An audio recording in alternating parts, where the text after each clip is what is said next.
Hello guys, knowledge of men എന്ന ഈ YouTube ചാനലിലേക്ക് എല്ലാവർക്കും സ്വാഗതം. ബോസേ, ഞാൻ ഈ യൂട്യൂബ് ചാനൽ തുടങ്ങിയിട്ടുള്ള മെയിൻ റീസൺ എന്ന് പറഞ്ഞാൽ കൂടുതലും ബോയ്സിന് വേണ്ടിയിട്ടാണ്. എന്ന് പറയും ഗേൾസിന് കേൾക്കാൻ പാടില്ലെന്നല്ല, കൂടുതലും ബോയ്സിന് ഹെൽപ്പ് ചെയ്യുന്ന രീതിയിലുള്ള കൂടുതലും കാര്യങ്ങളാണ് ഞാൻ ഇതിൽ കൂടെ പറയുന്നത്. കാരണം എനിക്കിപ്പോൾ ഒരു 26 വയസ്സായി. ഈ ഒരു 18 ടു ഒരു 30 വയസ്സിനുള്ള ആൾക്കാർ ഒരുപാട് പേര് എൻ്റെ അടുത്ത് ഒരുപാട് കാര്യങ്ങൾ ചോദിക്കാനുണ്ട്. കാരണം ഞാൻ ഈ വിഷയം കൂടുതൽ പഠിക്കുകയും അതിനെപ്പറ്റി അറിയാൻ ശ്രമിക്കുകയും ചെയ്യുന്നുണ്ട്. അപ്പോൾ അത് എൻ്റെ കൂടെ ഉള്ളവർക്കും കൂട്ടുകാർക്കും കുറേ അറിയാം. അപ്പോൾ ഇവരെന്ത് വിഷമവും കാര്യങ്ങളും ഉണ്ടെങ്കിൽ എൻ്റെ അടുത്തും ചോദിക്കും. അപ്പോൾ ഞാനിതൊരു 5 വർഷം 6 വർഷമാവും ഞാൻ ഏകദേശം ഇതിനെപ്പറ്റി പഠിച്ചു തുടങ്ങിയിട്ട്. ഇങ്ങനത്തെ എനിക്ക് കുറച്ച് ഇൻട്രസ്റ്റ് ആണ് ഈ വിഷയത്തിൽ. അതുകൊണ്ട് ഇതിനെക്കൊണ്ട് കുറച്ച് പഠിച്ച് ഒരു 6 വർഷത്തോളം ഞാനിരുന്ന് പഠിച്ചു. ഇതിനെപ്പറ്റി ഒരുപാട് ബുക്കുകൾ വായിച്ചു. കാരണം ഒരുപാട് പേര് ചോദിക്കുമ്പോൾ എനിക്കും അതിൻ്റെതായ സംശയങ്ങളുണ്ടാവും. അതിനെപ്പറ്റി ഞാൻ വീണ്ടും പഠിക്കും, എന്നിട്ട് അവർക്ക് കാര്യം പറഞ്ഞു കൊടുക്കും. അങ്ങനെ ഏകദേശം ഒരു 5-6 വർഷം ഞാൻ ഇതിനെപ്പറ്റി ഒരുപാട് പഠിച്ചിട്ടുണ്ട്. അപ്പോൾ ഞാൻ ഈ വിഷയം സംസാരിക്കുന്ന മെയിൻ റീസൺ എന്ന് പറഞ്ഞാൽ ഞാൻ എന്ത് വിഷയത്തിനെ പറ്റിയാണ് ഈ ചാനൽ കൂടുതൽ സംസാരിക്കുന്നതെന്ന് ഞാൻ പറഞ്ഞുതരാം. ബോയ്സിൻ്റെ ഒരു മടി, പിന്നെ എല്ലാ ബോയ്സിനും ഈ ഒരു ഏജിൽ തോന്നുന്നൊരു കേസാണ്. എന്താ പറയുക, നമ്മളിപ്പോൾ റീൽസും കാര്യങ്ങളും കാണുമ്പോൾ നമ്മുടെ കൂടെ പഠിച്ചവരും അറിയാമെന്നുള്ളൊരു ഈ സമയത്തൊക്കെ ഒരുപാട് പേര് പൈസ ഉണ്ടാക്കുന്നു, ഒരുപാട് പേര് വലിയ വലിയ പൊസിഷനിലോട്ടൊക്കെ എത്തുന്നുണ്ട്.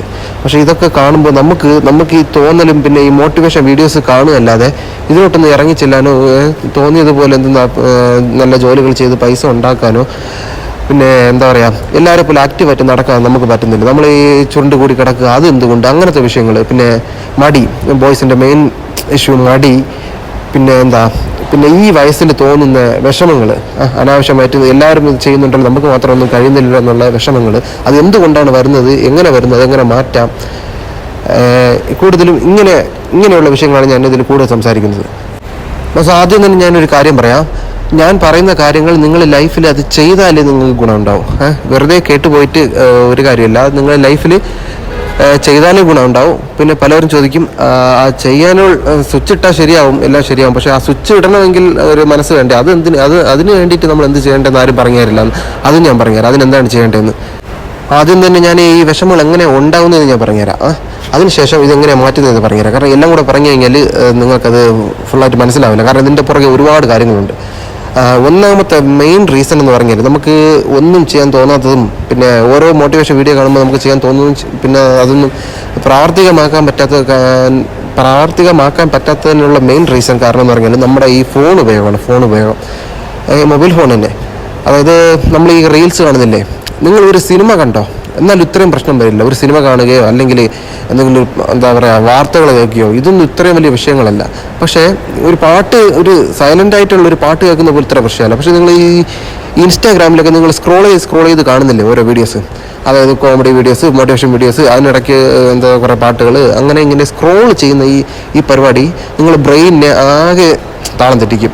ഈ സ്ക്രോൾ ചെയ്യുന്ന പരിപാടിയാണ് നിങ്ങളുടെ ലൈഫിൽ ഏറ്റവും നിങ്ങളെ തലച്ചോറിനെ കൊല്ലുന്ന ഒരു സാധനം, നിങ്ങൾ പോലും അറിയാതെ. ഞാനിങ്ങനെ സ്പീഡിൽ പറയുന്നത് വേറെ ഒന്നും ഉണ്ടല്ല. കാരണം ഒരാൾക്കൊരു കാര്യം പറഞ്ഞു കൊടുക്കുമ്പോൾ 20 മിനിറ്റ് വരെ ഒരാൾക്ക് അത് കോൺസെൻട്രേഷൻ ചെയ്ത് അത് ശ്രദ്ധിച്ച് കേൾക്കാൻ പറ്റുള്ളൂ.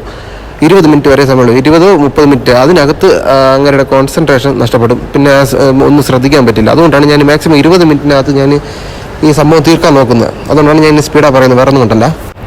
പിന്നെ ഞാൻ ഈ പറഞ്ഞു വന്ന കാര്യം, ഈ സ്ക്രോൾ ചെയ്യുന്നത് കൊണ്ടുള്ള ദോഷങ്ങൾ അതിലുള്ള പ്രശ്നം എന്ന് പറഞ്ഞാൽ നിങ്ങൾ ഈ ഓരോ വീഡിയോസ്, അതായത് നമുക്ക് വേറെ ജോലിയൊന്നുമില്ല, ബോറടിച്ചിരിക്കുമ്പോഴാണ് നമ്മൾ ഈ സംഭവം എടുത്ത് ചെയ്യുന്നത്, സ്ക്രോൾ ചെയ്ത സംഭവങ്ങളെല്ലാം ഇങ്ങനെ കാണുന്നത്.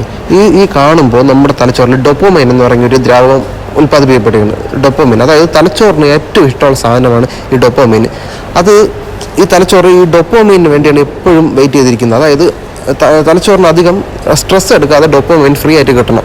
തലച്ചോറെന്ന് പറഞ്ഞാൽ ഒരു മടിയനാണ്, അവന് ഫ്രീ ആയിട്ട് ഡോപ്പമൈൻ കിട്ടണം, അധികം പണിയൊന്നും എടുക്കാതെ കിട്ടണം. അപ്പോൾ കിട്ടാൻ വേണ്ടിയിട്ട് നിങ്ങളെ കൊണ്ട് എന്ത് ചെയ്യും, ഈ സിമ്പിൾ കാര്യങ്ങൾ, അതായത് ഈ സന്തോഷം കിട്ടുന്ന കാര്യങ്ങൾ, അവനെപ്പോഴും സന്തോഷം വേണം. അതിന് ഡോപ്പമൈൻ വന്നാലേ അവന് സന്തോഷം കിട്ടുള്ളൂ. അപ്പോൾ നിങ്ങൾ ഈ സ്ക്രോൾ ചെയ്യുന്നതിലൂടെ നിങ്ങൾക്ക് ഇങ്ങനെ സന്തോഷം കിട്ടിക്കൊണ്ടിരിക്കുകയാണ്. നിങ്ങൾ ഓരോ സ്ക്രോളിങ് ഇങ്ങനെ നീക്കി പോകും തോറും അവന് കിട്ടാനുള്ളത് അവന് കിട്ടുകയാണ്. പക്ഷേ ഇതിനുള്ള പ്രശ്നം എന്ന് പറഞ്ഞാൽ ഈ ഡോപ്പമൈൻ കിട്ടുന്ന എന്തെല്ലാം കൊണ്ട് ഞാൻ പറഞ്ഞുതരാം. ഡൊപ്പോമൈൻ ഇപ്പോൾ നമ്മൾ പോൺ വീഡിയോസ് കാണുമ്പോൾ നമുക്ക് ഡൊപ്പോമൈൻ ഉൽപ്പാദിപ്പിക്കുന്നുണ്ട് അതിൽ പോൺ വീഡിയോസ്. അതാണ് അതിൽ വീണ്ടും വീണ്ടും നമ്മൾ തലച്ചോറ് അഡിക്ഷൻ ആകുന്നത്. ഡൊപ്പോമൈന് അതിൽ കൂടെ കിട്ടും. പിന്നെ ഈ ലഹരി പദാർത്ഥങ്ങളൊക്കെ ഉപയോഗിച്ച് സിഗരറ്റ് വലിക്കുമ്പോഴോ അല്ലെങ്കിൽ എന്താ പറയുക ഈ കൂള് ഗണേഷ് അങ്ങനെ സംഭവങ്ങളൊക്കെ ഇങ്ങനെ വെക്കുമ്പോൾ ഈ പാക്കുകളൊക്കെ വയ്ക്കുമ്പോൾ സംഭവം അതൊക്കെ വരാറുണ്ട്.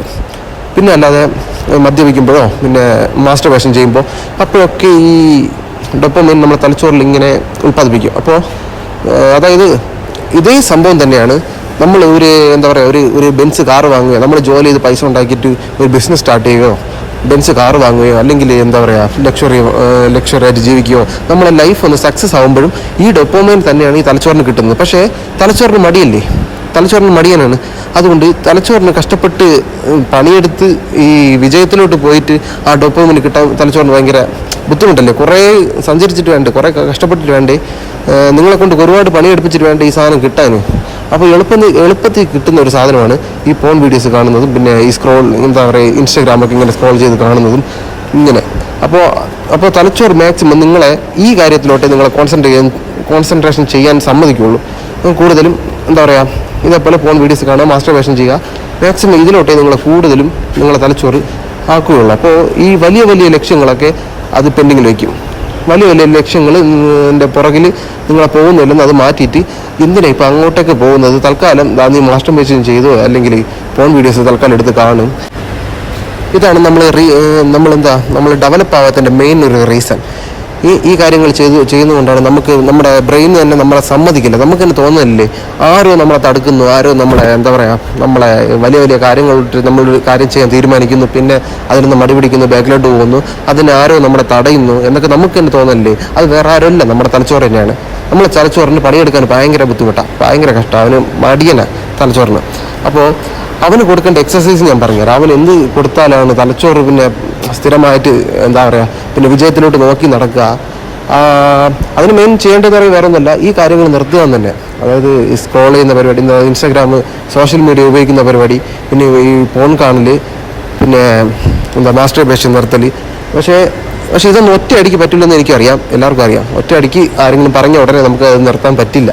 അതിന് എങ്ങനെ നിർത്താമെന്നും കൂടി ഞാൻ പറഞ്ഞുതരാം. അതിന് മുന്നേ ഞാൻ ഒരു കാര്യം കൂടെ പറയാം. നമ്മുടെ തലച്ചോറിന് ഇങ്ങനെ കണക്കാക്കുക. അതായത് ഇതിൽ പഠിക്കാനാണെങ്കിൽ ഒരുപാടുണ്ട്. പക്ഷേ ഞാൻ നിങ്ങൾക്ക് സിമ്പിളായിട്ട് മനസ്സിലാവുന്ന രീതിയിൽ ഞാനൊരു കഥ പോലെ പറഞ്ഞുതരാം. ഒരു തലച്ചോറിന് എന്താ പറയുക ഈ ഡൊപ്പോമൈനാണല്ലോ തലച്ചോറിന് വേണ്ടിയത് എപ്പോഴും. ഈ തലച്ചോറിന് ഡൊപ്പോമൈൻ കൊടുക്കുന്നതിൻ്റെ രണ്ട് വശങ്ങളുണ്ടെന്ന് ചിന്തിക്കുക. ഒരു നല്ല വശം, ഒരു ദോഷവശം. അപ്പോൾ ഈ തലച്ചോറിന് ഈസി ആയിട്ട് കിട്ടുന്നത് ഈ ദോഷവശത്തിൽ കൂടെയാണ്. മനസ്സിലായില്ലേ? രണ്ട് വഴികളുണ്ട്. അതിൽ ഈ ദോഷമായ വഴിയിൽ കൂടെയാണ് തലച്ചോറിന് എപ്പോഴും ഡൊപ്പോമൈൻ കിട്ടുന്നത്. അതാണ് തലച്ചോറിന് ഈസി. ഈ ഡൊപ്പോമൈൻ എടുക്കാനുള്ള ഈസി വഴി എന്ന് പറഞ്ഞാൽ ഈ മോശമാറ്റ വശം കൂടിയാണ്. അതായത് മാസ്റ്റർബേഷൻ, ഈ ഫോണോഗ്രാഫി, പിന്നെ ഈ ഫോണിൽ അനാവശ്യമായിട്ട് വെറുതെ കിടന്ന് നമ്മളിങ്ങനെ ചെയ്യുന്ന സമയം കളഞ്ഞ് ഓരോ കാര്യങ്ങൾ ചെയ്യുന്നത് തന്നെയാണ്. അപ്പോൾ മറ്റേ വശം എന്ന് പറഞ്ഞാൽ എന്താ പറയുക നല്ല വശം എന്ന് പറഞ്ഞാൽ നമ്മൾ എന്താ പറയുക കഷ്ടപ്പെട്ട് പണിയെടുത്ത് പൈസ ഉണ്ടാക്കുക, ആ പൈസയ്ക്ക് എന്തെങ്കിലും ബിസിനസ് സ്റ്റാർട്ട് ചെയ്യുക, അല്ലെങ്കിൽ ആ ബിസിനസ് ഡെവലപ്പ് ആവുക. ഇതൊക്കെ കാണുമ്പോൾ നമ്മളെ തലച്ചോറിന് എന്താ ഡോപ്പമൈൻ തന്നെയാണ് ഉണ്ടാക്കുന്നത്. അത് നല്ല ഡോപ്പമൈനാണ്. അതായത് സംഭവം നമ്മുടെ തലച്ചോറിന് കിട്ടുന്നത് ഡോപ്പമൈൻ തന്നെയാണ്. പക്ഷേ ഏത് രീതിയിൽ കൂടെ കിട്ടുന്നു എന്നതാണ് പ്രധാനം. അതായത് ഈ നിങ്ങൾ ദോഷവശത്തിൽ കൂടെയാണ് ഡോപ്പമൈൻ ഉണ്ടാക്കാൻ നോക്കുന്നതെങ്കിൽ പിന്നെ ബ്രെയിനെ അതേ ആശ്രയിക്കുള്ളൂ. ബ്രെയിനിന് ഒന്നത് പണിയെടുക്കാൻ മടിയാണല്ലോ. അതുകൊണ്ട് ബ്രെയിന് എളുപ്പ വഴി കിട്ടുന്നത് എളുപ്പ വഴിയിൽ നമ്മളെ ബ്രെയിന് പോവുള്ളൂ. അപ്പോൾ നിങ്ങൾ ഇതാണ് ചെയ്യുന്നതെങ്കിൽ ആ വശത്തോട്ടും, അതേസമയം നിങ്ങൾ ആ വഴികൾ ഇനി ചെയ്യില്ല എന്ന് ഉറപ്പിച്ച് ഓരോ കാര്യങ്ങളിലോട്ട് എന്താ പറയുക നടക്കുകയാണെങ്കിൽ നമ്മളെ ബ്രെയിൻ ഞാൻ ചിന്തിക്കും. നിങ്ങൾ ഒരു സുപ്രഭാതത്തിൽ നിങ്ങൾ ചിന്തിക്കുകയാണ് ഞാൻ ഇനി അധികമായിട്ട് സോഷ്യൽ മീഡിയ ഉപയോഗിക്കില്ല, പിന്നെ ഫോണോഗ്രാഫി കാണില്ല, ഞാൻ മാസ്റ്റർബേഷൻ ചെയ്യില്ല എന്ന് നിങ്ങൾ തീരുമാനിച്ച് നടക്കുകയാണെങ്കിൽ നിങ്ങളുടെ ബ്രെയിന് കുറേ നിങ്ങളുടെ ബ്രെയിൻ നിങ്ങളുടെ അടുത്ത് തന്നെ പറയും എടാ അത് ചെയ്യും മാസ്റ്റർബേഷൻ എന്താ ഫോണോഗ്രാഫി കാണ് എന്ന് നിങ്ങളെ മാക്സിമം ഓരോന്ന് തോന്നിപ്പിക്കും. പക്ഷെ നിങ്ങൾ എന്നാലും അത് ചെയ്തില്ല എങ്കിൽ ബ്രെയിന് മനസ്സിലാവും ഇനി ഇവൻ്റെ അടുത്ത് നമ്മുടെ കളി നടക്കില്ല, ഇനി വേറെ വഴിയില്ല, ഇനി എനിക്ക് എന്തായാലും ഡോപ്പമൈൻ കിട്ടിയേ പറ്റുള്ളൂ, എനിക്കത് കിട്ടണമെങ്കിൽ ഇവനെ കൊണ്ട് ഇനി എന്താ പറയുക ഇവനെ കൊണ്ട് പണിയെടുപ്പിക്കുക, അല്ലെങ്കിൽ ഇവനെ വിജയത്തിലോട്ട് നയിക്കുക. അതായത് നീ എന്താണോ തീരുമാനിക്കുന്ന ആ കാര്യങ്ങൾ നിന്നെ കൊണ്ട് ചെയ്യിപ്പിച്ച് അതിൽ നിന്ന് വിജയം കണ്ടെത്തി അങ്ങനെ എനിക്ക് ഡോപ്പമൈൻ കിട്ടുക, അങ്ങനെയെങ്കിലും എനിക്ക് ഡോപ്പമൈൻ എടുക്കാം എന്ന് നിങ്ങളുടെ തലച്ചോറ് തന്നെ വിചാരിക്കും. അങ്ങനെ നിങ്ങളെ ഈ എന്താ പറയുക മടി, പിന്നെ വിചാരിക്കുന്ന കാര്യങ്ങൾ നടക്കാതിരിക്കും, ഇതൊക്കെ മാറ്റി നിങ്ങളെ ബ്രെയിനെ തന്നെ നിങ്ങളെ മുമ്പിലോട്ട് നടത്തിപ്പിക്കും. ബ്രെയിന് തന്നെ നിങ്ങളെ മുകളിലോട്ട് വിജയത്തിലോട്ട് നടത്തിപ്പിക്കും. അങ്ങനെ നിങ്ങൾ വിജയം കാണുമ്പോൾ ഡോപ്പമൈൻ ഉണ്ടാവും, അത് ബ്രെയിന് തൃപ്തിയാവും. പിന്നെ എപ്പോഴും നിങ്ങളുടെ ബ്രെയിൻ വിജയത്തിലോട്ടായിരിക്കും നിങ്ങളെ കൂടുതൽ നടത്തുന്നത്. നമ്മളെപ്പോഴും പറയല്ലേ, പണക്കാരൻ എപ്പോഴും പണക്കാരനായി പോയിക്കൊണ്ടിരിക്കുന്നു, പാവപ്പെട്ടവൻ അങ്ങനെ തന്നെ കിടക്കുന്നു. അത് വേറൊന്നും കൊണ്ടല്ല, ഈ പണം ഉണ്ടാക്കി അത് ബിസിനസ് സ്റ്റാർട്ട് ചെയ്ത് അത് വിജയിക്കുന്നതിലൂടെ അവന് നല്ല ഡോപ്പമൈൻ ഉണ്ടാവുകയും പിന്നെ എന്താ പറയുക അതിന് വേണ്ടിയിട്ട് അവൻ്റെ ബ്രെയിൻ വീണ്ടും പണിയെടുക്കുന്നു. ആ ഡോപ്പമൈൻ കിട്ടാൻ വേണ്ടിയിട്ട് വീണ്ടും നല്ല നല്ല കാര്യങ്ങൾ ചെയ്യുന്നു, അവൻ വീണ്ടും പണം ഉണ്ടാക്കുന്നു, അവന് വീണ്ടും ഡോപ്പമൈൻ കിട്ടുന്നു. പക്ഷേ ഈ റോങ് ഡോപ്പമൈൻ കിട്ടുന്നവരോ അവർ അവിടെ തന്നെ കിടക്കുന്നു, അവരുടെ ബ്രെയിന് റോങ് വേ തന്നെ നോക്കുന്നു. നല്ല വഴി അവർ അവൻ്റെ ബ്രെയിന് തിരഞ്ഞെടുക്കാറില്ല, റോങ് വേ തന്നെ തിരഞ്ഞെടുക്കുന്നു. അവൻ വെള്ളമടിക്കുന്നു, എന്താ പറയുക, അവൻ സിഗരറ്റ് വലിക്കുന്നു, ഒരു മാസ്റ്റർബേഷൻ, ഇതൊക്കെ ആ ഒരു വേയിലായിരിക്കും അവൻ്റെ തലച്ചോറ് പോകുന്നത്. അത് തന്നെ അങ്ങനെ പോയി കഴിഞ്ഞാൽ പിന്നെ അവൻ്റെ തലച്ചോറ് കഷ്ടപ്പെട്ട് ജോലി ഡോപ്പമൈൻ ഉണ്ടാക്കി എന്ന് അവനെ മോട്ടിവേഷൻ ചെയ്യില്ല. പകരം നീ വെള്ളം അടിക്ക്, നീ മാസ്റ്റർബേഷൻ ചെയ്യ്, എന്താ പറയുക, ഫോണിൽ പോണോഗ്രാഫി കാണും, ഈ രീതിയിലായിരിക്കും അവൻ്റെ ബ്രെയിൻ അവനെ മോട്ടിവേഷൻ ചെയ്യുന്നതും അവൻ പോകുന്നതും. അത് തന്നെയാണ് അവൻ വളരാതെ അങ്ങനെ നിൽക്കുന്നത്. പക്ഷെ ഒറ്റ ദിവസം കൊണ്ടോ അല്ലെങ്കിൽ വേഗം അവരൊരു തീരുമാനം എടുക്കും, ഞാൻ ഇതെല്ലാം ചെയ്യില്ല എന്ന് അവൻ തീരുമാനം എടുത്തു കഴിഞ്ഞാൽ ബ്രെയിനിന് വേറെ വഴിയില്ല. ആകെ ബ്രെയിന് വട്ടുപിടിക്കുന്ന പോലെ ബ്രെയിന് പിന്നെ എനിക്ക് എന്തായാലും ഡോപ്പമൈൻ കിട്ടിയേ പറ്റുള്ളൂ. അതിന് നീ നല്ല കാര്യങ്ങൾ വിജയിച്ചാലും ശരി, അല്ല പോണോഗ്രാഫി കണ്ട് എനിക്ക് ഡോപ്പമൈൻ തന്നാലും ശരി, അത് നീ തരില്ല എന്ന് ഉറപ്പാണെങ്കിൽ നീ നല്ല വഴി കൂടെ പൊയ്ക്കോ. നീ കഠിനാധ്വാനം ചെയ്ത് എനിക്ക് എന്താ പറയുക വിജയം കണ്ടെത്തി എനിക്ക് തരാനുള്ള ഡോപ്പമൈൻ നീ തരണം എന്ന് അത് തന്നെ മനസ്സിൽ വിചാരിച്ച് നിങ്ങളെ കൊണ്ട് അത് ചെയ്യിപ്പിക്കും. ബ്രെയിൻ നിങ്ങളെ കൊണ്ട് തന്നെ വിജയത്തിലോട്ട് കൊണ്ട് ചാടിക്കും. അതിന് നിങ്ങൾക്ക് കറക്റ്റ് മനസ്സിലാവാൻ വേണ്ടി ഞാൻ എക്സാമ്പിളും കൂടെ പറയാം. നിങ്ങളുടെ കയ്യിൽ എപ്പോഴാണ് ഈ സ്മാർട്ട് ഫോൺ കിട്ടിത്തുടങ്ങിയത്, ഇൻ്റർനെറ്റ് ഇതൊക്കെ നിങ്ങൾക്ക് ഫ്രീ ആയിട്ട് കിട്ടിത്തുടങ്ങിയത് എപ്പോഴാണ്? ഏകദേശം ഒരു 18 വയസ്സിന് ശേഷമായിരിക്കും നിങ്ങൾക്ക് കൂടുതലും, അല്ലെങ്കിൽ ഒരു 20 വയസ്സിന് ശേഷമായിരിക്കും നിങ്ങൾക്ക് ഫോൺ കയ്യിൽ കിട്ടുന്നതും എന്താ പറയുക സോഷ്യൽ മീഡിയയിലോട്ട് നിങ്ങൾ അധികം കയറി കളിക്കുന്നതും പിന്നെ കൂടുതൽ സമയം സ്പെൻഡ് ആക്കുന്നതും അല്ലേ. അതിന് മുമ്പുള്ള കാലം നിങ്ങളൊന്ന് ചിന്തിച്ച് നോക്കിയാൽ നിങ്ങൾ എന്താ പറയുക, അതുവരെ നിങ്ങൾ അടിച്ച് പൊളിച്ച് ക്രിക്കറ്റും കളിച്ച് ഓടി നടന്ന് ഓരോ കാര്യങ്ങളും ചെയ്ത് ചെറിയ കാര്യങ്ങൾക്ക് പോലും നിങ്ങൾക്ക് സന്തോഷമായിരിക്കും കിട്ടുന്നത്. ചെറിയ കാര്യങ്ങൾക്ക് പോലും ഒരു ക്രിക്കറ്റ് കളി ജയിച്ചാൽ പോലും നിങ്ങൾക്ക് ഒരാഴ്ചയ്ക്കുള്ള സന്തോഷം അതിൽ നിന്ന് കാണും. ഒരു സൈക്കിൾ പഠിച്ചാലോ, ഒരു ബൈക്ക് പഠിച്ചാലോ, എന്താ പറയുക സൈക്കിൾ ഓടിക്കാൻ പഠിച്ചാലോ, അല്ലെങ്കിൽ ഒരു കാർ ഓടിക്കാൻ പഠിച്ചാലോ നിങ്ങൾക്ക് എത്രമാത്രം സന്തോഷമായിരിക്കും. അത് എത്ര ദിവസം ഉണ്ടായിരിക്കും നിങ്ങൾ ആ സന്തോഷം. അതാണ് ഞാൻ പറഞ്ഞത്, റിയൽ കാര്യങ്ങൾ മാക്സിമം ചെയ്യുക. റിയൽ കാര്യങ്ങൾ എന്ന് പറഞ്ഞാൽ എന്താ പറയുക പ്രാക്ടിക്കലായിട്ട് ഇതേപോലെ എന്താ പറയുക ലൈഫിന് ഗുണമുള്ള കാര്യങ്ങൾ ചെയ്ത് ഡോപ്പമൈൻ കണ്ടെത്തുക. അതേസമയം ഈ ഫോൺ വന്നതിന് ശേഷമാണല്ലോ നിങ്ങൾ എല്ലാവരും കൂടുതലും മടിയന്മാരും പിന്നെ എന്താ ആക്റ്റീവ് അല്ലാതെ എല്ലാവരും ഒതുങ്ങിപ്പോയത്. എല്ലാവരും ഫുൾ ടൈം മൊബൈലല്ലേ. ഈ പറഞ്ഞ നമ്മൾ പുറത്തിറങ്ങി പ്രാക്ടിക്കലായിട്ട് എന്തെങ്കിലും ചെയ്യലുണ്ടാവും, ഫുള്ള് മൊബൈൽ സൈഡാണ്. അതായത് എല്ലാവരും മൊബൈൽ യൂസ് ചെയ്ത് അതിൽ തന്നെ ആയിപ്പോയി, അതിൻ്റെ ഒരു കംഫർട്ട് സോണിനകത്ത് നമ്മൾ ആയിപ്പോയി. അതാണ് നമ്മൾ അധികം വളരാത്തത്. അത് നിങ്ങൾ ആ ഫോൺ വന്നതിന് ശേഷം, അതായത് ഫോൺ വന്ന് ഒരു 1-2 വർഷത്തിന് ശേഷമായിരിക്കും നിങ്ങൾ അങ്ങനെ ഒതുങ്ങിക്കൂടിയത്. നിങ്ങളത് ചിന്തിച്ചാൽ നിങ്ങൾക്ക് മനസ്സിലാവും. അതായത് ആ ഫോൺ വന്നതിന് ശേഷം നിങ്ങൾ അതിന് അഡിക്റ്റായി, നിങ്ങൾ അതിൽ തന്നെയാണ് സന്തോഷം കണ്ടെത്തുന്നത്. നിങ്ങൾ അതിൽ ഒതുങ്ങിപ്പോയി. നിങ്ങൾ എന്താ പറയുക നിങ്ങളെ മടിയൊക്കെ പിടിച്ചത് എപ്പോഴാണെന്ന് നിങ്ങളൊന്നൊരു കാൽക്കുലേഷൻ, ഒരു സമയം നോക്കിയാൽ മതി. എപ്പോഴും മുതലാണ് നമുക്ക് മടിയും വിഷമങ്ങളും ഇതൊക്കെ തോന്നി തുടങ്ങിയത്? കറക്റ്റ് നിങ്ങൾ ഫോൺ കിട്ടിയിട്ട് ഒരു 2 വർഷത്തിനകത്തായിരിക്കും. ഫോൺ കിട്ടി 2 വർഷം കഴിഞ്ഞിട്ടായിരിക്കും നിങ്ങൾ മാക്സിമം ഈ വിഷമവും ഇങ്ങനത്തെ കാര്യങ്ങളിലോട്ട് പോയത്. അതിനു മുമ്പേ നിങ്ങൾ എല്ലാം വളരെ ഹാപ്പി ആയിരുന്നിരിക്കും. വീട്ടിൽ എത്ര കഷ്ടവും ദുരിതവും ആണെങ്കിൽ പോലും നിങ്ങൾ വളരെ സന്തോഷമായിട്ടും വേറെ ആൻസൈറ്റി, ഡിപ്രഷൻ ഈ കാര്യങ്ങളൊന്നും ഇല്ലാതെ നിങ്ങൾ സുഖമായിട്ട് നടന്ന ആൾക്കാരായിരിക്കും. ഈ ഫോൺ വന്നതിന് ശേഷം നിങ്ങൾ ഡിപ്രഷൻ, ആൻസൈറ്റി ഇങ്ങനെ പല പ്രശ്നങ്ങളായിട്ട് ഇങ്ങനെ കുടുങ്ങിപ്പോയതും പിന്നെന്താ വളരാൻ പറ്റാത്തതും വിചാരിക്കുന്ന കാര്യങ്ങൾ നടത്താൻ പറ്റാത്തതും നിങ്ങൾ തന്നെ ആലോചിച്ച് നോക്കിയാൽ മതി. അതുകൊണ്ട് നിങ്ങൾ ചെയ്യേണ്ട ഫസ്റ്റ് കാര്യം നിങ്ങളുടെ ഫോണിലെ ഈ സ്ക്രോളിങ് ഒഴിവാക്കുക. വാട്സപ്പ് കാര്യങ്ങളൊക്കെ ഉപയോഗിച്ചോ കുഴപ്പമില്ല, പക്ഷേ ഈ സ്ക്രോളിങ്, അതായത് അത് നിങ്ങളെ ഈ ഇൻസ്റ്റാഗ്രാം സ്ക്രോളിങ് നിങ്ങളെ തലച്ചോറിന് ഒരു പുകപടലം പോലെ ആക്കും. അതായത് ഒന്നും നിങ്ങൾക്ക് മനസ്സിലാവില്ല, പഴയതുപോലെയല്ല. നിങ്ങൾക്കൊരു കോൺസെൻട്രേഷൻ കിട്ടില്ല, പിന്നെ ആര് പറയുന്നതൊന്നും നിങ്ങൾക്ക് ക്ലിയർ ആയിട്ട് മനസ്സിലാവില്ല. എന്താ പറയുക, ഒരു പേടിയും ഒരു ഉൾഭയം, ഞാൻ പോയി പ്രാക്ടിക്കലായിട്ട് ഈ പറയുന്ന കാര്യങ്ങളൊക്കെ പ്രാക്ടിക്കലായിട്ട് നടക്കുമോ എന്നുള്ള സംശയം, നമ്മളെ കൊണ്ട് ഇപ്പോൾ അത് നടത്താൻ പറ്റുമോ എന്നുള്ള സംശയം. അതുകൊണ്ട് നിങ്ങൾ ആദ്യം ഇങ്ങനെയൊക്കെ സംശയങ്ങളുണ്ടാവും. നമ്മളെ തലച്ചോറിന് അങ്ങനെയുള്ള സംശയങ്ങളുണ്ടാവും. അതുകൊണ്ട് നമ്മൾ ഒന്നിലും ഇറങ്ങി ചാടാറില്ല, പിന്നെ ഒതുങ്ങി നിൽക്കാനേ നോക്കുള്ളൂ. അതുകൊണ്ട് നിങ്ങൾ ആദ്യം ഈ സ്ക്രോളിങ്, ഈ സോഷ്യൽ മീഡിയ അതങ്ങ് മാക്സിമം ഒഴിവാക്കുക. അതങ്ങ് ഒഴിവാക്കിയതിന് ശേഷം നിങ്ങൾ ഏകദേശം ഒരു 6-7 ദിവസം നിങ്ങളൊന്ന് ഒഴിവാക്കി നോക്കി. കഷ്ടമായിരിക്കും, എനിക്കറിയാം, മാക്സിമം നല്ല കഷ്ടമായിരിക്കും. പക്ഷേ കഷ്ടപ്പെടാതെ ഒന്നും കിട്ടില്ല. നിങ്ങൾ കഷ്ടപ്പെടുക തന്നെ വേണം. എത്രത്തോളം കഷ്ടപ്പെടും അത്രത്തോളം കഷ്ടപ്പെട്ടെങ്കിലും ഈ സംഭവം ആദ്യം ഒന്ന് ഒഴിവാക്കുക. ഇത് ഒഴിവാക്കുന്നതിൽ കൂടി നിങ്ങൾക്ക് ഇൻസ്റ്റാഗ്രാമിൽ കാണുന്ന പോണോഗ്രാഫിക് വീഡിയോസ്, അങ്ങനത്തെ കുറച്ച് കാര്യങ്ങൾ നമ്മളെന്താ മനസ്സിനെ മാറ്റുന്ന രീതിയിലുള്ള ഈ വീഡിയോസൊക്കെ ഒന്ന് കുറഞ്ഞു തുടങ്ങും, നമ്മൾ കാണാതായി തുടങ്ങും. ഇത് കാണാതാവുന്നതോടുകൂടി നമുക്ക് മാസ്റ്റർബേഷൻ ചെയ്യണ്ട, അല്ലെങ്കിൽ അത് ചെയ്യേണ്ട, അത് നമുക്ക് ഒന്ന് തീരുമാനം എടുക്കാനുള്ള ശക്തി കിട്ടും. നമുക്കത് നിർത്താൻ, അതായത് ഈ സംഭവം കാണുമ്പോഴാണല്ലോ നമുക്ക് ഇതൊക്കെ ചെയ്യാൻ തോന്നും, മാസ്റ്റർബേഷനും പോണോഗ്രാഫിയും കാണാൻ തോന്നുന്നത്. പക്ഷേ ഈ സംഭവങ്ങൾ നിങ്ങൾ നിർത്തി കഴിഞ്ഞാൽ ആ സംഭവം ഈ പോണോഗ്രാഫിക്ക് നിർത്താനുള്ള അല്പം ഒരു സപ്പോർട്ട് കിട്ടും. നമ്മളെ ബ്രെയിനിൽ നിന്ന് തന്നെ ഒരു സപ്പോർട്ട് കിട്ടി ഇത് നിർത്തിയാൽ തന്നെ നമ്മൾ പിന്നെ പുറത്തിറങ്ങാൻ തുടങ്ങും, ആൾക്കാരുടെ സംസാരിക്കാൻ തുടങ്ങും. അപ്പോൾ തന്നെ നമുക്ക് ഈ പുറത്തുള്ള ലോകം ഈ ആദ്യം നമ്മൾ ഇത് ഉപയോഗിച്ചുകൊണ്ടിരിക്കുന്ന സമയത്തൊക്കെ നമുക്ക് പുറത്തിറങ്ങാനോ അല്ലെങ്കിൽ ആരുടെ മിണ്ടാനോ ആരുടെ സംസാരിക്കാനോ ഒന്നും താല്പര്യം തന്നെ കാണില്ല. ഒന്നിൻ്റെ അടുത്തും ഒരു താല്പര്യം കാണില്ല. നമുക്ക് ഒരു പൂവിനെ കണ്ടാൽ പോലും നമുക്കൊരു സന്തോഷം തോന്നില്ല, ആ മനോഹരമായ പൂവ് എന്നും നമുക്ക് തോന്നില്ല.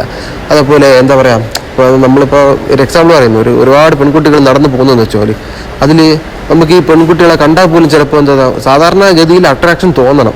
ഒരു ആണിനോ അല്ലെങ്കിൽ പെണ്ണിനോ മറ്റൊരു എണ്ണയെ കണ്ടാൽ അട്രാക്ഷൻ തോന്നണം. പക്ഷെ നമുക്ക് തോന്നില്ല, ഈ അട്രാക്ഷൻ തോന്നില്ല. ഒന്നിനടുത്തൊരു സന്തോഷമില്ല. ഒരു കാറ് പഠിക്കുകയോ അല്ലെങ്കിൽ ഒരു ബൈക്ക് പഠിക്കുകയോ പുതിയതായിട്ട് എന്തെങ്കിലും ചെയ്താൽ തന്നെ നമുക്ക് അതിനും സന്തോഷം കാണില്ല. എന്ത് ചെയ്താലും സന്തോഷം കിട്ടില്ല. അപ്പോൾ സന്തോഷം കിട്ടുന്ന ഒറ്റ കാര്യം എന്ന് പറയുക പോണോഗ്രാഫി കാണുമ്പോഴോ അല്ലെങ്കിൽ റീൽസ് കാണുമ്പോഴോ മാത്രമായിരിക്കും. വേറെ ഒന്നിലും നമുക്കൊരു കോൺസെൻട്രേഷനോ ഒരു സന്തോഷം കിട്ടില്ല. പിന്നെ ഇതൊക്കെ നിർത്തിയാൽ എന്തല്ല സംഭവിക്കാൻ പോകണമെന്ന് ഞാൻ പറഞ്ഞുതരാം. അവസാനം സംഭവിക്കാൻ പോവുക, ഈ പോണോഗ്രാഫിക്കും പിന്നെ ഈ മാസ്റ്റർബേഷൻ ഇതൊക്കെ നിങ്ങൾ നിർത്തി കൺട്രോൾ ചെയ്തെന്ന് വെച്ചോ. നിങ്ങളെല്ലാം കൺട്രോൾ ചെയ്തു, ഒരു കുഴപ്പമില്ലാതെ പോകുന്നു. ഏകദേശം ഒരു 2-3 മാസം കഴിയുമ്പോൾ തന്നെ ഒരു 3 മാസമൊക്കെ ആയിക്കഴിഞ്ഞാൽ തന്നെ നിങ്ങൾക്ക് നല്ല സന്തോഷം, നിങ്ങൾക്ക് നല്ല എനർജിയും എന്തും ചെയ്യാൻ പറ്റുകയും ചെയ്യും. നിങ്ങൾ 21 ദിവസം മാക്സിമം ചെയ്താൽ 21 ദിവസം ചെയ്താൽ പിന്നെ നമുക്ക് ശീലമാവും. ചെയ്ത് നമുക്ക് പിടിച്ചു നിൽക്കാനുള്ള ഒരു കഴിവ് കിട്ടും. അപ്പോൾ നമുക്ക് ശീലമായി പിടിച്ചു നിന്ന് പോകാൻ പറ്റും. അതങ്ങനെ പോയിക്കൊണ്ടിരിക്കുമ്പോൾ പിന്നെ നമുക്ക് എന്ത് കാര്യങ്ങൾ ചെയ്താലും നമുക്ക് സന്തോഷം കിട്ടും. എന്ത് ചെറിയ കാര്യത്തിൽ പോലും നമുക്ക് സന്തോഷം കിട്ടാൻ തുടങ്ങും. പിന്നെ കോൺഫിഡൻസ് കൂടും. അതായത് ബ്രെയിനിന് നമുക്ക് പറ്റാത്ത എന്തെങ്കിലും കാര്യങ്ങൾ ചെയ്യുമ്പോഴാണ് ബ്രെയിന് കോൺഫിഡൻസ് കിട്ടുക. അതായത് ബ്രെയിനെ സംബന്ധിച്ചിടത്തോളം ഈ ഫോണോഗ്രാഫിക്ക് ഇത് മാസ്റ്റർബേഷൻ ഇതൊക്കെ നിർത്തുക എന്ന് പറഞ്ഞാൽ ബ്രെയിനിന് ചിന്തിക്കാൻ പോലും പറ്റാത്ത സാധനമാണ്. ഈ സാധനം നമ്മൾ നിർത്തിയാൽ, നമ്മളെ തീരുമാനപ്രകാരം നമ്മൾ നിർത്തിയാൽ ബ്രെയിനിന് മനസ്സിലാവും ഇവ സാധാരണ പുള്ളിയല്ല. അങ്ങനെ ഭയങ്കരമായ കോൺഫിഡൻസ് നമുക്കുണ്ടാകും. നല്ല ലെവലിലുള്ളൊരു കോൺഫിഡൻസ് നമുക്കുണ്ടാകും. കോൺഫിഡൻസ് നമുക്ക് ഉണ്ടായി കഴിഞ്ഞാൽ ആരുടെയും നേരെ നിന്ന് നമുക്ക് സംസാരിക്കാൻ പറ്റും. എവിടെ പോയാലും ആൾക്കാർ സംസാരിക്കുക, ഒന്നിനും ഒരു പേടിയോ, അങ്ങനെ പേടിയാണ് എന്നാലും നമുക്ക് തല നിവർത്തി എല്ലാവരും സംസാരിക്കാനും ഓടി നടന്ന് കാര്യങ്ങൾ ചെയ്യാനൊക്കെ നമുക്ക് പറ്റും. ഇങ്ങനെ ഇങ്ങനെയൊക്കെ ഓടി നടന്ന് കാര്യങ്ങൾ ചെയ്യുമ്പോൾ തന്നെ ഈ പെൺകുട്ടികളും നമുക്ക് ഇപ്പം തന്നെ ഒരു ചിന്തയുണ്ട്, ആരും എന്നെ പ്രേമിക്കുന്നില്ല, പെൺകുട്ടികളൊന്നും എന്നെ പ്രേമിക്കുന്നില്ല, അങ്ങനെ ഓരോ ചിന്തകൾ കാണില്ലേ. ഇതൊക്കെ മാറിക്കിട്ടും. ഇത് മാറിക്കിട്ടുമെന്ന് മാത്രമല്ല, പെൺകുട്ടികൾ നിങ്ങളെ പ്രേമിക്കാൻ തുടങ്ങും. കാരണം പെൺകുട്ടികൾ കൂടുതലും ഈ ആക്റ്റീവായിട്ട് നടക്കുന്ന ആൾക്കാരെ ഇഷ്ടപ്പെടാൻ ശ്രമിക്കുക. ഏറ്റവും കൂടുതൽ ആക്റ്റീവായിട്ട് നടക്കുക, നല്ലത് ഒതുങ്ങിക്കൂടുന്നവരുടെ കൂട്ടത്തിലല്ല, നല്ല ആക്റ്റീവായിട്ട് നടക്കുന്നവരുടെ അടുത്തായിരിക്കും പെൺകുട്ടികൾ കൂടുതലും പ്രേമിക്കുക. അതേപോലെ ഇതൊക്കെ നിർത്തി കഴിയുമ്പോൾ നമുക്ക് കോൺഫിഡൻസ് കൂടുമ്പോൾ തന്നെ ഓട്ടോമാറ്റിക്കലി പെൺകുട്ടികളും പിന്നെ ആൺപിള്ളേരും നല്ല ഫ്രണ്ട്സാണ് നമ്മൾ ഫ്രണ്ട്സും പെൺകുട്ടികൾക്ക് നമ്മൾ തന്നെ ഒരു അട്രാക്ഷൻ തോന്നും. അത് നമുക്ക് മനസ്സിലാവുകയും ചെയ്യും. അതിലൂടെ കൂടി നമുക്ക് വീണ്ടും കോൺഫിഡൻസ് കൂടുകയും ചെയ്യും, സന്തോഷം കിട്ടുകയും ചെയ്യും, കോൺഫിഡൻസ് കൂടുകയും ചെയ്യും. അങ്ങനെ വീണ്ടും നിങ്ങൾ ഈ മാസ്റ്റർബേഷൻ ഇതൊന്നും തൊടാതെ വീണ്ടും പോവുകയാണെങ്കിൽ നിങ്ങളെ ശബ്ദമൊക്കെ മാറാൻ തുടങ്ങും. നിങ്ങളെ ശബ്ദം മാറി കുറച്ചുകൂടി ഒരു കാഠിന്യമുള്ള കുറച്ചുകൂടി സൗണ്ട്, അതായത് ബാസ് ഉള്ളൊരു സൗണ്ടൊക്കെ വരും, ഒരു പുരുഷൻ്റെ സൗണ്ട്. നിങ്ങളെ ഈ അത്യാവശ്യം നല്ല ബാസുള്ളൊരു സൗണ്ട് വരും. പിന്നെ ഒരു പുരുഷൻ്റെ ലക്ഷണങ്ങൾ എന്തൊക്കെയാണ് അതൊക്കെ നിങ്ങൾക്ക് ഉണ്ടായി തുടങ്ങും. പുരുഷൻ്റെ ഒരു ലക്ഷണങ്ങൾ ഉണ്ടായി തുടങ്ങിയാൽ തന്നെ നിങ്ങൾ പിന്നെ അടുത്ത് നോക്കുക, പിന്നെ വളരാനുള്ള കാര്യങ്ങളായിരിക്കും. പൈസ എങ്ങനെ ഉണ്ടാക്കാം, എങ്ങനെ വളരാം, ആ കാര്യത്തിലായിരിക്കും നിങ്ങളെ കോൺസെൻട്രേഷൻ. നിങ്ങൾ അതുവഴി അങ്ങ് പൊയ്ക്കോളും. പിന്നെ ഇതിനിടയ്ക്ക് നിങ്ങൾക്ക് സംശയമുള്ള എല്ലാ കാര്യങ്ങളും എൻ്റെ എന്താ പറയുക കമൻ്റായിട്ട് എനിക്ക് രേഖപ്പെടുത്താം. നിങ്ങളിപ്പോൾ ചോദിക്കുന്ന എന്ത് സംശയത്തിനും ഞാൻ ഉത്തരം പറയുന്നതായിരിക്കും. വീണ്ടും വീഡിയോ ഇടുന്നതായിരിക്കും. ഇതെൻ്റെ ഫസ്റ്റ് വീഡിയോ ആണ്. പിന്നെ നിങ്ങളാരും സബ്സ്ക്രൈബ് ചെയ്യാൻ മറക്കരുത്. പിന്നെ എൻ്റെ ഇത് ഫസ്റ്റ് വീഡിയോ ആയതുകൊണ്ട് തന്നെ എന്താ പറയുക വോയിസ് ക്വാളിറ്റി അത്ര നല്ലതായിരിക്കില്ല. ഇപ്പോൾ ജസ്റ്റ് ഫോണിൽ പറയുന്നതേ ഉള്ളൂ. പിന്നെ എന്താ പറയുക എന്ത് മിസ്റ്റേക്കുകൾ ഉണ്ടെങ്കിലും നിങ്ങൾക്ക് അതിൽ കമൻ്റായിട്ട് അയക്കാം എനിക്ക്. പിന്നെ എന്ത് സംശയം ഉണ്ടെങ്കിലും ഞാൻ അടുത്ത വീഡിയോയിൽ ഞാൻ പറയുന്നതായിരിക്കും. പിന്നെ ഈ വീഡിയോസ് പിന്നെ ഞാൻ കണ്ടിന്യൂ ചെയ്യുന്നതായിരിക്കും. ഈ വിഷയം ഇന്ന് സംസാരിച്ച വിഷയം തന്നെ ഞാൻ കണ്ടിന്യൂ ചെയ്യുന്നതായിരിക്കും. പിന്നെ എന്താ പറയുക ഈ കോൺഫിഡൻസ് കൂട്ടുന്നത് എങ്ങനെ, എന്തൊക്കെ ചെയ്താൽ കോൺഫിഡൻസ് കൂടും, ഇതൊക്കെ ഞാൻ പറഞ്ഞുതരാം. പക്ഷേ ഇപ്പം ഇന്ന് ഞാൻ പറഞ്ഞ കാര്യങ്ങൾ തന്നെ എന്താ പറയുക സയൻറ്റിഫിക്കലി എന്തൊക്കെയാണ് നമ്മുടെ ശരീരത്തിനുള്ളിൽ സംഭവിക്കുന്നത് എന്ന് ഞാൻ നിങ്ങളടുത്ത് പറഞ്ഞിട്ടില്ല. കാരണം എല്ലാവർക്കും ഇത് മനസ്സിലാവണമെന്നില്ല. കാരണം ഇതിൻ്റെ പുറകിൽ ഒരുപാട് സംഭവങ്ങളുണ്ട്. ഇതെല്ലാവർക്കും മനസ്സിലാവണമെന്നില്ല. ഞാൻ ഇപ്പോൾ ജസ്റ്റ് ഒരു പുറം വശം മാത്രമേ ഞാൻ പറഞ്ഞതേ ഉള്ളൂ നിങ്ങൾക്ക്. ഇങ്ങനെയൊക്കെയാണ് നടക്കുന്നത്. പിന്നെ അടുത്ത വീഡിയോ ഞാൻ പറഞ്ഞുതരാം അത് എന്തുകൊണ്ടാണ് നടക്കുന്നത്, എന്ത് നമ്മുടെ ശരീരത്തിലെ പ്രവർത്തനങ്ങൾ ഇങ്ങനെ നടക്കുന്നത് കൊണ്ടാണ് നമ്മുടെ സ്വഭാവം ഇങ്ങനെ മാറുന്നത്, നമ്മൾ സ്ട്രോങ് ആവുന്നത് എന്നുള്ളതൊക്കെ ഞാൻ കറക്റ്റ് ഞാൻ നിങ്ങൾക്ക് പറഞ്ഞുതരാം. അപ്പോൾ അടുത്ത വീഡിയോയ്ക്കായി വെയിറ്റ് ചെയ്യാം. Thank you.